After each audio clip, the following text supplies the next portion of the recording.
Vaiz. 3-cü fəsil. Hər şeyin öz vaxtı var. Göylər altında hər işin öz vaxtı var.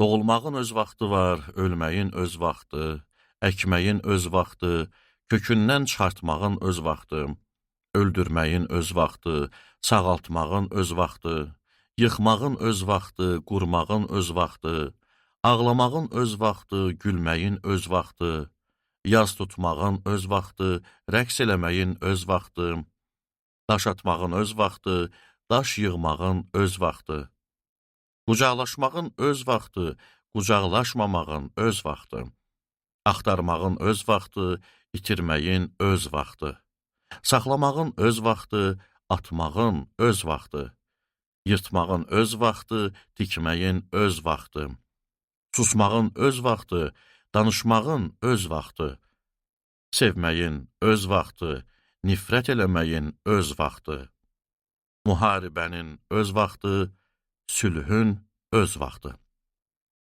İşləyən adama zəhmət çəkib gördüyü işin nə faydası var? Gördüm ki, bu işi üzərində zəhmət çəkmək üçün Allah insanlara verib. Allah hər şeyi öz vaxtında gözəl yaratdı və əbədiyyəti də insanların ürəyinə qoydu. Hərçənd ki, insan Allahın elədiyi işi əvvəldən axıra qədər anlaya bilməz. Mən bilirəm ki, insan üçün şadlıq eləməkdən və ömrü boyu xeyirxahlıq eləməkdən yaxşı şey yoxdur. Həm də hər kəsin yeyib içməyi və gördüyü işdən zövq almağı Allahın bəxşişidir. Bunu bilirəm ki, Allahın elədiyi hər iş daim qalır. Ona nə bir şey artırmaq, nə də bir şey əskiltmək olar. Allah bunu ona görə eləyir ki, insanlar ondan qorxsun. İndi nə olursa, keçmişdə də olub. Nə olacaqsa, lap qədimdən də var idi. Allah olub keçənləri araşdırır. Səma altında bir şey də gördüm.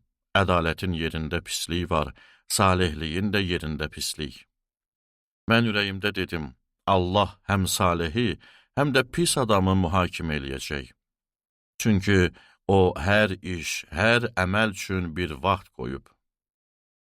İnsanlar barədə mən ürəyimdə dedim, Allah onları sınayır ki, heyvan kimi olduqlarını görsünlər.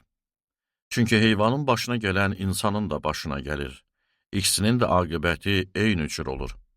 Necə biri ölürsə, eləcə də o biri ölür. İkisi də eyni nəfəsə malikdir. İnsan heyvandan üstün deyil. Çünki hər şey puçdur. Hamısı bir yerə gedir, hamısı torpaqdan yaranıb torpağa da qayıdır. Bunu kim bilir ki, insanların ruhu yuxarı qalxır, heyvanların ruhu aşağı, yerin altına inir. Gördüm ki, insanın elədiyi işdən zövq almasından yaxşı şey yoxdur. Çünki onun payına düşən budur. Kim onu bir də geri qaytaracaq ki, özündən sonra nə olacağını görsün.